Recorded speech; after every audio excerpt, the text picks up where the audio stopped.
আৰু লো বাৰ্থ ৱেটৰ সমস্যাসমূহৰ লগত যুঁজিবৰ কাৰণে PM পোষণ অভিযান আৰম্ভ কৰিছে।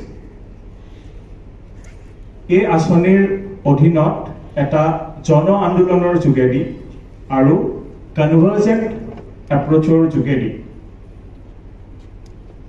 শিশু আৰু মাতৃসকলৰ হেল্থ আৰু নিউট্ৰিশ্যনৰ ৰিয়েল টাইম ডাটা মনিটৰিং কৰা হয় আৰু ইয়াৰ যোগেদি তেওঁলোকক সাপ্লিমেন্ট নিউট্ৰিশ্যন এই মোবাইল ফোনটোৰ যোগেদি তেওঁলোকে তেওঁলোকৰ পোষণ ট্ৰেকাৰৰ কামখিনি অতি সুকলমে কৰিব পাৰে।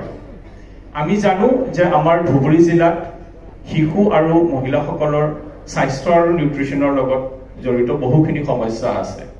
আমাৰ জিলাত এতিয়াও লো বাৰ্থ ৱেটৰ শিশু জন্ম হয় বা যিসকল আমাৰ এডলসেন্ট গাৰ্লছ আছে তেওঁলোকৰ মাজত এনিমিয়াৰ প্ৰৱণতাটো অধিক। তো আমি আশা কৰিম এই নতুন মোবাইলটোৰ যোগেদি তেওঁলোকে এই যিসমূহ আমাৰ বেনিফিচিয়াৰী আছে তেওঁলোকক আৰু বেছিকৈ ৰিয়েল টাইম মনিটৰ কৰিব পাৰিব আৰু তেওঁলোকক আৰু সন্মানীয় জিলা আয়ুক্ত মহোদয় আন্তৰিক ধন্যবাদ জ্ঞাপন কৰিছোঁ। এইখিনিতে আমি আপোনালোকৰ ওচৰত পৰিচয় কৰাই দিব বিচাৰিছোঁ। কিছু সময় পলমকৈ আমাৰ মাজত উপস্থিত হৈছেহি ধুবুৰী গৌৰীপুৰ উন্নয়ন প্ৰাধিকৰণৰ সভাপতি দীপক কুমাৰ চাহা ডাঙৰীয়া। আমি তেখেতক আপোনালোকৰ ওচৰত পৰিচয় কৰাই দিছোঁ। শ্ৰদ্ধাৰ প্ৰতিবৃন্দ, এতিয়া আমি আগবাঢ়িব বিচাৰিছোঁ আমাৰ পৰৱৰ্তী কাৰ্যসূচীৰ মাজলৈ। শ্ৰদ্ধাৰ প্ৰতিবৃন্দ, আজিৰ আমাৰ এই অনুষ্ঠানত আমাৰ মাজত বিশেষভাৱে উপস্থিত থকা অসম চৰকাৰৰ পঞ্চায়ত আৰু গ্ৰাম উন্নয়ন, খাদ্য অসামৰিক যোগান আৰু গ্ৰাহক পৰিক্ৰমা, সাধাৰণ প্ৰশাসন, ন্যায়িক বিভাগৰ মাননীয় মন্ত্ৰী, লগতে ধুবুৰী জিলাৰ সন্মানীয় অভিভাৱক মন্ত্ৰী শ্ৰীযুত ৰঞ্জিত কুমাৰ দাস ডাঙৰীয়াক তেখেতৰ বহুমূলীয়া ভাষণ আগবঢ়াবৰ বাবে অনুৰোধ জনাইছোঁ। উপস্থিত থকা আমাৰ ধুবুৰী জিলাৰ আয়ুক্ত দিবাকৰ নাথ ডাঙৰীয়া, আমাৰ প্ৰাক্তন গোলকগঞ্জৰ বিধায়ক অশ্বিনীধৰ চৰকাৰ ডাঙৰীয়া, আমাৰ ধুবুৰী পৌৰসভাৰ পৌৰপতি, যিহেতু আমি সকলোৱে জানো যে দেশৰ প্ৰধানমন্ত্ৰী নৰেন্দ্ৰ মোদী ডাঙৰীয়া তেখেতৰ মনত এক সপোন আছে যে আমি সমগ্ৰ ভাৰতবৰ্ষখনত আমাৰ যি আজিৰ পৰা যি ৫,০০০ বৰ্ষ আগতে যি বিশ্বক নেতৃত্ব দিছিল, যি ভাৰতবৰ্ষখনকে সকলোৱে অনুসৰণ কৰিছিলে আৰু ভাৰতবৰ্ষৰ যি দৰ্শন, সেই দৰ্শনসমূহক লৈ পেলাই অন্য দেশ বিকশিত হৈছিল। মই এই কথাখিনি এইকাৰণে কৈছোঁ যে আমি সকলোৱে জানো যে আমি পুষ্পক ৰথৰ কথা জানো, আকাশী ৰথৰ কথা জানো। আৰু পুষ্পক ৰথ বা আকাশী ৰথ হৈছে এনেকুৱা যে আকাশত কিছুমান ৰথ ঘূৰি ফুৰে। আমি টিভিত দেখিছিলোঁ আগতে বিভিন্ন সময়ত, যুদ্ধৰ সময়ত, মহাভাৰতৰ যুদ্ধৰ সময়ত, এই বিভিন্ন, অৰ্থাৎ আমাৰ পুষ্পক ৰথখন চাই আমেৰিকাই বনাইছিলে, আমি ভাৰতে বনাব পৰা নাছিলোঁ। অৰ্থাৎ পূৰ্বৰ যি ঐতিহ্য, সেই ঐতিহ্যৰ পৰা আমি বিচলিত হৈছোঁ।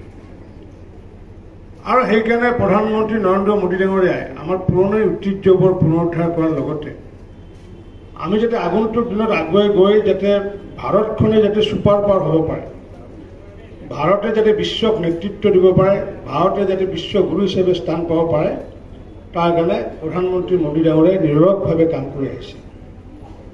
কেইটামান ক্ষেত্ৰ উদ্যোগ স্থাপন কৰিছে বা ৰাস্তা বনাইছোঁ বা মেডিকেল কলেজ, ইঞ্জিনিয়াৰিং কলেজ, সেইটো কথা সুকীয়া।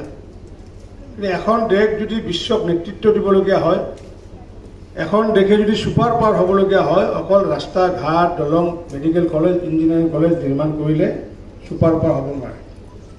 এতিয়াতো আমি হেলিকপ্টাৰ বনাব পৰা নাছিলোঁ, তো আমি এতিয়া 1000খন হেলিকপ্টাৰ বনাব পাৰোঁ। বা আমি আগতে বিদেশৰ পৰা অস্ত্ৰ আনিছিলোঁ, এতিয়া ভাৰতীয় অস্ত্ৰ ৬,০০০ কোটি টকীয়া। প্ৰধানমন্ত্ৰী ডাঙৰীয়াই উপলব্ধি কৰিছিলে যে আমি যদি দেশখন বিকশিত কৰিবলগীয়া হয়, কেইটামান বিশেষ ক্ষেত্ৰত আমি নজৰ ৰাখিব লাগিব। আৰু তাৰে ভিতৰত তেখেতে কৈছিলে যে 4-5টা আমাৰ জাতি আছে ভাৰতবৰ্ষত, আৰু এই জাতিকেইটাৰ ভিতৰত প্ৰথম জাতিটো কৈছিলে তেওঁ দুখীয়া জাতি কৈছিলে, দ্বিতীয় জাতি কৈছিলে মহিলা, তৃতীয় জাতি কৈছিলে তেওঁ কৃষক, চতুৰ্থ কৈছিলে যুৱক যুৱতী, আৰু পঞ্চম কৈছিলে শিশুসকল।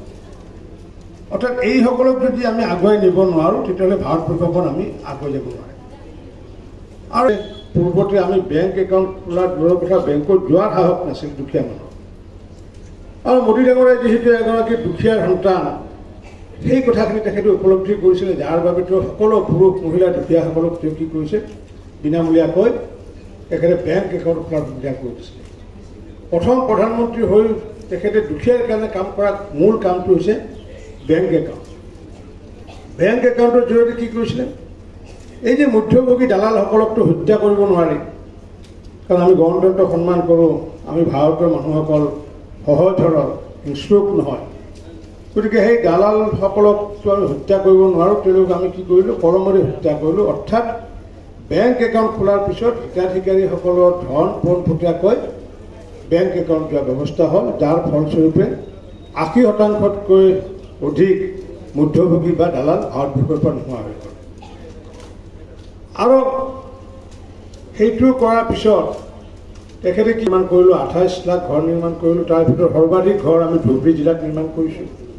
কাৰণ দুখীয়াৰ সংখ্যা য'ত বেছি আছে তাত হিন্দুৱে হওক বা মুছলমানে হওক, য'ত দুখীয়া বেছি আছে আমি তাত বেছি ঘৰ নিৰ্মাণ কৰিলোঁ।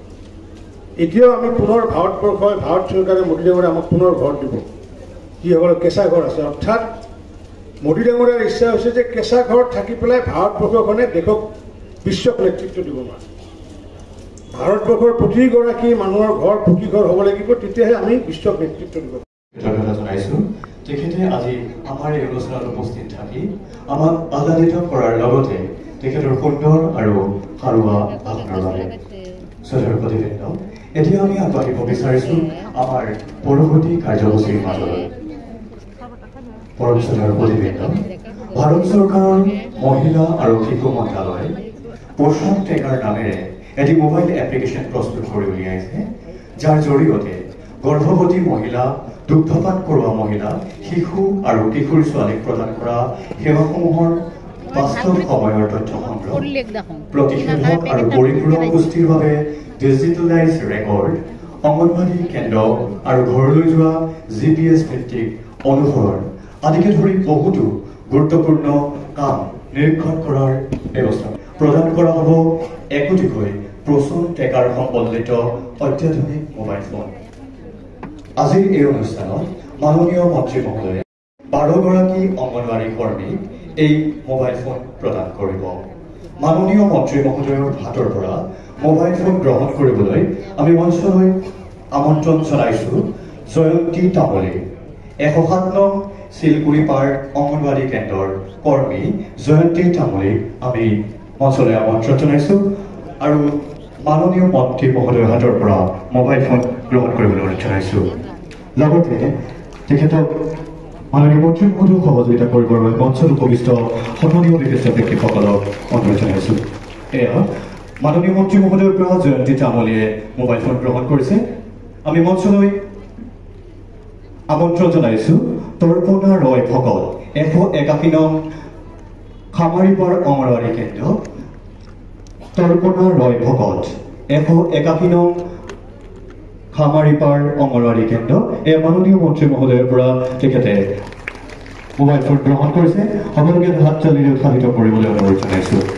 ইয়াৰ পাছতে আমি মঞ্চলৈ আমন্ত্ৰণ জনাইছোঁ অৰ্চনা খাতুন, 34 নং উটমাৰী 4ৰ্থ খণ্ডৰ অংগনবাড়ী কৰ্মী। আমি তেখেতক মোবাইল ফোন ল'বৰ বাবে অনুৰোধ জনাইছোঁ।